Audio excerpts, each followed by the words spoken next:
Melihatnya di mana infrastruktur sendiri yang seperti kita tahu bersama dan informasi yang kita tahu bahwa merupakan salah satu poin untuk mendukung pertumbuhan Indonesia, di mana dari pemerintah sendiri juga menekankan pada infrastruktur untuk mencapai Indonesia Emas di 2045 ya. Dan dari data Kemenq juga anggaran APBN untuk infrastruktur sendiri itu naik kurang lebih 5,8% dibandingkan dengan tahun sebelumnya, di mana sekitar 422 triliun untuk infrastruktur. Dan juga yang kami lihat bahwa anggaran PUPR itu sendiri di 2024 sebesar 146 triliun, di mana naik 17% juga.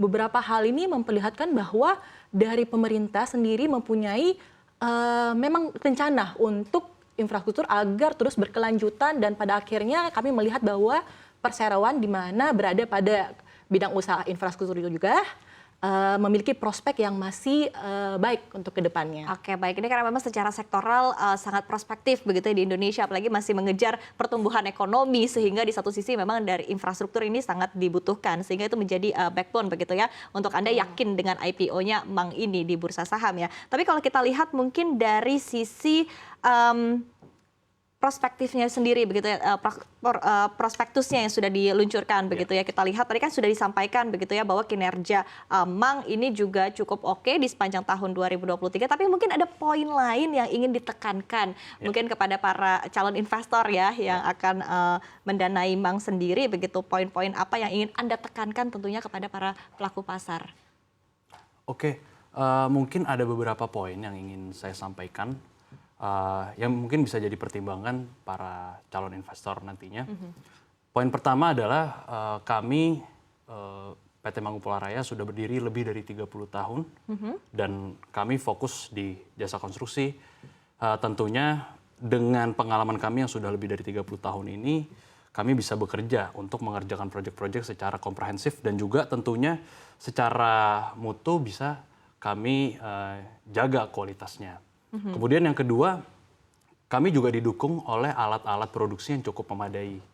Sehingga alat-alat produksi ini tentunya bisa mensupport dan menunjang keberlangsungan dari proyek-proyek nantinya akan kami kerjakan. Dan juga kami memiliki SDM yang sudah berpengalaman, yang qualified, yang memiliki sertifikasi, sehingga dari segi pelaksanaan dan juga perencanaan seharusnya tidak perlu dikhawatirkan lagi. Kemudian yang terakhir, seperti tadi saya bilang ya, dengan selama 30 tahun berdiri, tentunya kami sudah melewati berbagai macam kondisi ekonomi, gitu ya. Salah satunya kemarin yang sangat memukul bagi seluruh pelaku usaha itu pada saat pandemi COVID-19.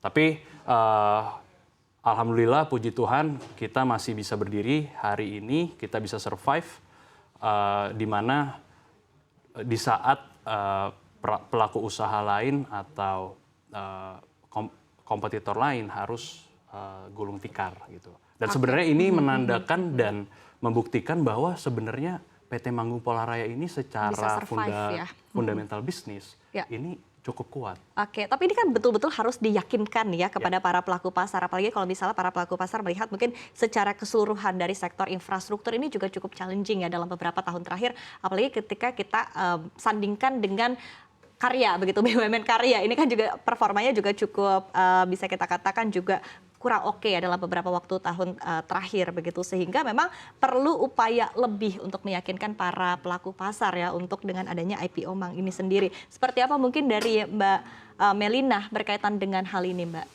Iya Mbak, karena kita juga melihat bahwa dari bidang infrastruktur perseroan sendiri itu kan salah satunya adalah pembangunan infrastruktur jalan, di mana salah satu proyeknya juga yang sedang ditangani terkait dengan Jalan Trans Sumatera, di mana data yang kami dapatkan juga alokasi pemerintah dari PUPR untuk 2024 untuk Trans Sumatera sendiri sebesar 2,5 triliun. Jadi sebenarnya meskipun berada pada sektor infrastruktur dan juga teknik sipil, namun perseroan masih memiliki peluang yang cukup besar. Dan juga dapat kami lihat bahwa proyeksi yang kami terima juga dengan adanya pembiayaan nantinya dari pasar modal, perseroan memproyeksikan akan menurunkan pembiayaan dari bank sendiri. Jadi dengan memanfaatkan IPO ini, perseroan bisa memperoleh alternatif pembiayaan yang baru dari masyarakat sehingga memperkuat perseroan sendiri untuk bisa mengembangkan peluang untuk mendapatkan proyek-proyek ke depannya. Oke, jadi memang secara fundamental jadi artinya akan lebih baik begitu ya dari sisi cash flow dan lain sebagainya begitu ya Mbak. Oke, nah tapi di satu sisi ini juga menjadi pertanyaan begitu ya untuk melihat seperti apa mungkin upaya atau komitmen yang akan dilakukan ketika nanti sudah melantai di Bursa Efek Indonesia begitu ya, sudah menjadi perusahaan TBK begitu, tentu ada upaya untuk meyakinkan terus begitu para pelaku pasar sehingga akhirnya bisa di-maintain ya pergerakan rentang harganya ya, apalagi kalau kita lihat pengalaman berkaca dari tahun 2023 cukup banyak sebetulnya perusahaan-perusahaan yang IPO atau melantai di bursa kita, tapi di satu sisi mungkin performance-nya masih kurang terjaga begitu. Nah, apa yang akan dilakukan untuk menjaga performance ke depannya? Dalam segi hal ini karena IPO dari Mang sendiri tidak ada perjanjian terkait stabilisasi harga, oleh karena itu memang kita serahkan ke mekanisme pasar. Namun dari kita lihat sendiri bahwa dari kinerja sendiri bahwa Mang juga telah mulai pulih dari kondisi di laporan keuangan tahun lalu dengan sekarang di mana angka proyeksi ke depannya juga dan dengan peluang dan kesempatan yang didapatkan dengan dana IPO tersebut membuat Mang bisa untuk memperoleh pendapatannya sendiri, dan kami lihat angka tersebut cukup achievable dibandingkan dengan angka yang pernah mereka dapatkan atau kinerja yang sebelumnya sudah pernah mencapai angka tersebut. Oleh karena itu dari perseroan sendiri yang bisa dilakukan dan dari saran kami adalah bagaimana konsistensi dan komitmen dari perseroan untuk mempertahankan kinerjanya. Bagaimana mempertahankan kinerjanya dan juga mendapatkan tender. Oleh karena itu bisa membuktikan bahwa perseroan memang konsisten untuk komit terhadap keberlanjutan dari perseroan sendiri baik dalam kinerjanya. Baik, untuk berkaitan dengan rentang harga yang ditawarkan begitu ya di 90 hingga 110 begitu ya per sahamnya. Nah, ini seperti apa? Karena kalau kita lihat mungkin termasuk dari perhitungan tim CNBC Indonesia begitu, tim riset kami juga menilai sebetulnya untuk rentang harga ini secara teoritis sedikit lebih mahal gitu. Seperti apa Anda menjawab berkaitan dengan hal ini? Oke, mungkin saya berkaitan dengan harga ya. Kalau berkaitan dengan harga, mau murah atau mahalnya suatu harga itu sebenarnya kan cukup relatif gitu ya. Tapi kenapa kami dan tim sudah merencanakan dan sudah memasang harga di harga segitu, kami merasa itu harga yang cukup fair. Mengapa? Karena kami merasa kami cukup confident dengan adanya IPO ini dan dengan sudah pulihnya kondisi ekonomi di Indonesia, kami berharap kami bisa kembali ke performa di mana kami di mana tahun-tahun sebelum pandemi, di mana kami mampu mencapai angka ratusan miliar dengan adanya penambahan modal dan juga penambahan kas. Kami yakin kalau di kemudian hari kami bisa mencapai angka yang jauh lebih besar dari itu. Jadi sebenarnya kami sudah cukup optimis ya gitu ya Bu Melina ya. Cukup optimis terhadap prospek kami ke depannya. Oke, kalau dari Ibu Melina sendiri atau Mbak Melina seperti apa?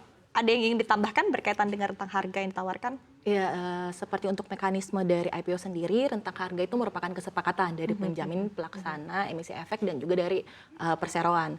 Dan juga kami memang akui bahwa harga yang ditawarkan tergolong premium.